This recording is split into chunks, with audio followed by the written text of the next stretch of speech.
Welcome. We are here with our Afterthoughts segment that's only shown on the web. This is where we keep our guests around for a little extended and candid discussion that we can show to our viewers on the website.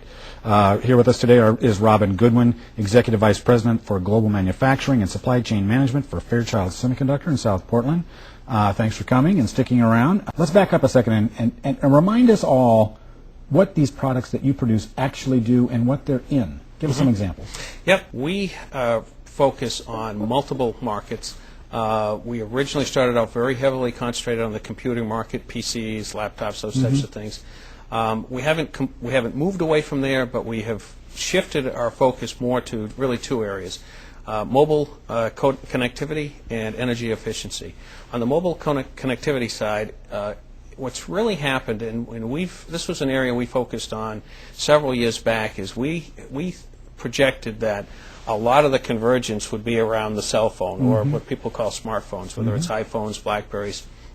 So we've invested a significant amount of resources on that, both in terms of managing the connectivity and the signaling within the circuitry, as well as mitigating the power consumption of it. So that move away from a computer and PC, kind of that work, clearly there are other ones that are dominating that, but that allowed you to then to focus on these other areas. Absolutely. So, now on the computing side, this mobility is a key there as well. So people have gone from desktops to laptops to now notebooks to netbooks. Right. So everything is about portability. Yep. Smaller is better. Yep. So in that side, we've also invested significantly in that area, particularly with a combination of ICs and some of our what we call our discrete or MOSFET devices that fit very well in those applications. So that's really been one of our core areas. Okay.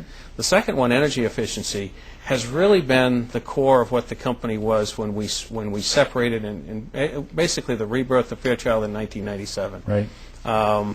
It was a very, very good play at the time. Energy was not at the top of the list, but our feeling was it was going to come eventually. We build a product called motor ICs, and that takes a single-phase AC motor, and with a variable speed allows it to reduce power consumption by up to 40%. That goes into air conditioners, dishwashers, wash machines, vacuum cleaners, you name it, it's in there. And earlier you mentioned that 40 to 50% of the profit that you have for the company really is through the generated revenues through the research side that you're involved in the design, and a lot of that's happening right here. So is that part of what's happening in your South Portland facility? That is a big part of it. There are really, I would say, the two. Again, I don't want to make light of the corporate support role, but really it's the R&D group that's associated with what we call our mobile computing and consumer groups, and then the wafer fab, which is primarily the wafer fab for those products that are designed here. That is our core strength. That's where we can grow and continue to compete extremely well in Maine. So you see this as still a good fit for Maine? Absolutely. In terms of the manufacturing side, but also the research side and the design side? You mentioned earlier, too, you made some very good, strong statements about the University of Maine and the community college system and the workforce that's available. Talk a little bit more about that. Are they also doing the research and design piece? Is that... We do work in partnership with several of them. Okay. The bigger part is the relationships we have in terms of recruiting, the internship. It is a very, very strong and probably not as well known as the Silicon Valley areas. We're able to compete pretty well in our workforce. Let me ask you a question about that. Okay, I can see how if it's a Maine homegrown person or a person who's gone to school here, they understand us. Once you've been to school here and you've been through a few winters here, you're okay. You're not going to die, and it's a great place to live. And if they find a great job to work, what about recruiting? You've got to recruit some of that talent you need. Absolutely. From California or elsewhere for them. There is. Do you have trouble with that? We do a majority of our recruiting for Maine is still East Coast based, but there's you have MIT, you have RPI. Boston, I mean, they get it. And what's more and more is as companies start to look at offshoring of things. Yes. It actually provides us a competitive advantage because of our willingness to commit to Maine. Yep. About just the global economy in general. You're a global player. Obviously, you may have heard about this. We had a recession. Did you hear about that? We did. Just a little bit.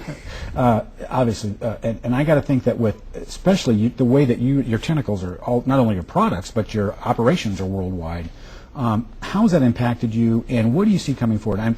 The reason I ask is we had Wright Express, CEO from Wright Express on a while back, and when he's got his finger on the pulse because he is providing the fuel and the purchasing for a fleet of 9 million vehicles in the United States. They saw this stuff coming.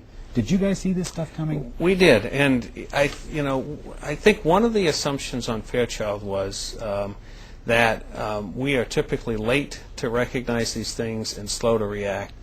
We did get ahead of this. I think we have surprised a lot of the industry experts and analysts. We started taking action sooner than most. Just to put it in perspective, our revenue base from the peak of the middle of 2008 to our first quarter of 2009 dropped almost 50%. Yeah. Just a staggering amount we're used to cycles in this business. We're not. This is the mother of all cycles. We've recovered about a little over half of that in the last 6 months, quicker than we thought. When we will be back 100% to where we were is anyone's guess. We think it's probably a year away. But the initial climb back. Let's not pass over that too quickly. So you're projecting a year from now you'll be back to where you were. Pretty and that's much. Based on what you're saying, especially in your Asia markets that are your primary markets? The Asia markets are the drivers, no question about it. The possible exception being maybe Japan, but Asia in general, Korea has come on very strong, in particular Samsung. Europe and the U.S. is starting to come out of it. It's slow. What we have done is we've tapped into a number of second-tier accounts into the U.S. Maybe they're not the most visible accounts, but accounts that have pretty nice businesses committed to the U.S., and our products fit very nicely too. So that's actually one thing that when you hit that type of that drastic a recession is you look at where are your new opportunities. Will employment come back to that 15%? It's, whether it fully comes back or not, it's hard to tell. We've probably in South Portland, of the roughly 75 people or so that we let go, we probably brought about 20% of that back so far, so it's coming. People talk in the industry of a V-shaped recovery, a W-shaped recovery. Stay away from that W, right? And we believe it's going to continue to strengthen. Do you see a W or not? We do not. Okay. But it's if I knew the answer to that, I probably wouldn't be sitting here. I'd be. But it's at this point we've seen steady growth, and it's continuing. Typically, we start to see seasonality that softens. Christmas approaches, things slow down. We have not seen that yet. Oh, that's good. I do think over time, particularly the R&D group will grow. We will get back in the South Portland site. We are fully committed to completing the investment into the 8-inch site. That could take a year or two to get there. A year ago, you were looking at the relocation to the Scarborough facility. That's correct. The 90,000 square foot thing. You put that on hold. We did. For all the right reasons, I would guess. Just like everybody else. What's the plans for that? Anything going forward? Yeah, there is. So what that forced us to do is to really reevaluate our options and say, is this the right time and economically the right thing for Fairchild? So we went back and revisited all the options, some of which we dismissed. And where we are at now is for the facility that we're in on Running Hill Road and with the landlord that we have there, we have basically agreed to a 5-year extension. What we've done is, though, we will consolidate our space. It's a 4-floor facility. We will consolidate to 3, and they are going to have a second tenant on the 4th floor. Oh, okay. And in parallel with that is they agreed to do this is an older facility. It's 20 years old, so it is not a LEED certified facility. But they did agree as part of the extension to do some environmental changes that we had requested. 5 years from now, as conditions change, perhaps the timing will be better. So we got to stop there. But would you say, if we wrap this up and said, you're cautiously optimistic? Yes. Okay. Yep. Good. I think that would be the way to put it. Great. Yeah. Thanks. Thanks. Thank you, Alan.